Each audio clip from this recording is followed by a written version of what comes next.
শুভ দুপুর সবাইকে। লাল শাক ভাজি বসিয়ে দিয়েছি, বাজার থেকে এনেই। ভাজিটা সবাই বসাতে পারে তাই দেখালাম না। পেঁয়াজ কাঁচামরিচ সব কিছু দিয়ে একসাথে বসিয়ে দিয়েছি। দেখেন আমার লাল শাক ভাজিটা প্রায় হয়ে গেছে, একদম সিদ্ধ হয়ে গেছে।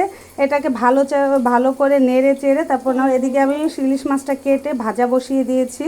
আর দেখেন আমার লাল শাকটা প্রায় হয়ে গেছে। লাল শাকটা এখন আমি আরেকটু নেড়ে চেড়ে ভাজা ভাজা করে নামিয়ে ফেলবো।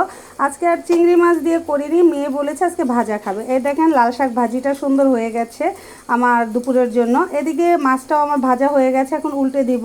উল্টে পাল্টে আমি এই সাইজের মাছটাই খাই, ভাই আমরা মধ্যবিত্ত মানুষ, এই মাছটা খেতে আমাদের কাছে ভালো লাগে। একটু তেল তেল উঠে হয়তো একটু কাটা, বাচ্চাদের খেতে কষ্ট হয়, তারপর আমরা করি। এখন এত সব কিছু মাছের দাম, আর ইলিশ মাছ তো আকাশ ছোঁয়া, তাই আমরা এত বড় মাছটা ভাই আনি না বা খাই না। আমরা মধ্যবিত্তরা এত কিছু হয় না, তারপর যতটুকু খাই আনি আলহামদুলিল্লাহ, আল্লাহর কাছে লাখ শুকরিয়া। এই কত কষ্টের এত দামের বাজারে আমরা চলতে ফিরছি, খাইতে পারছি, এটাই আর কি। অনেকে এটাও পায় না, তার জন্য আল্লাহর কাছে আমাদের লাখো লাখো শুকরিয়া। এদিকে বসিয়ে দিয়েছি ইলিশ মাছ ভুনাটা।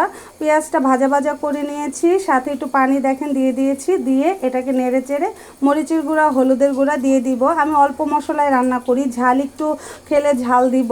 দিয়ে এটাকে মশলাটাকে নেড়ে চেড়ে একদম সুন্দরভাবে কষিয়ে নিব। কষানোটা এমন হতে হবে যাতে উপরে তেল তেল ভাসে, তাহলে বুঝবেন মশলাটা কষানো হয়ে গেছে। দেখেন আমার মশলা কষানো হয়ে গেছে, সুন্দর উপরে তেল ভেসে গেছে। এখন এটাতে আমি ইলিশ মাছগুলো একে একে দিয়ে দিব। দেখেন আমি একে একে মাছগুলো দিয়ে দিচ্ছি। দিয়ে এটাকে একটু নেড়ে চেড়ে হালকা অল্প একটু যেটাতে মাছ মাখিয়েছিলাম সেটা ধুয়ে পানিটা অল্প একটু দিয়ে দিব, কারণ ইলিশ মাছটা তো এটা ভুনা, তাই ঝোল রাখবো না। দেখেন আমার মাছটা প্রায় ভাজা দিয়ে দিয়েছি, দিয়ে এটাকে নেড়ে চেড়ে দিব। নেড়ে চেড়ে এটাকে অল্প একটু পানি দিয়ে দিয়েছি। দেখেন আমার পানি দেওয়ার পর মাখা মাখা হয়ে গেছে। আমার ইলিশ মাছ ভুনাটাও হয়ে গেছে, দেখেন সুন্দর ভুনা হয়ে গেছে। এই দেখেন আমার ইলিশ মাছের ফাইনাল লুক।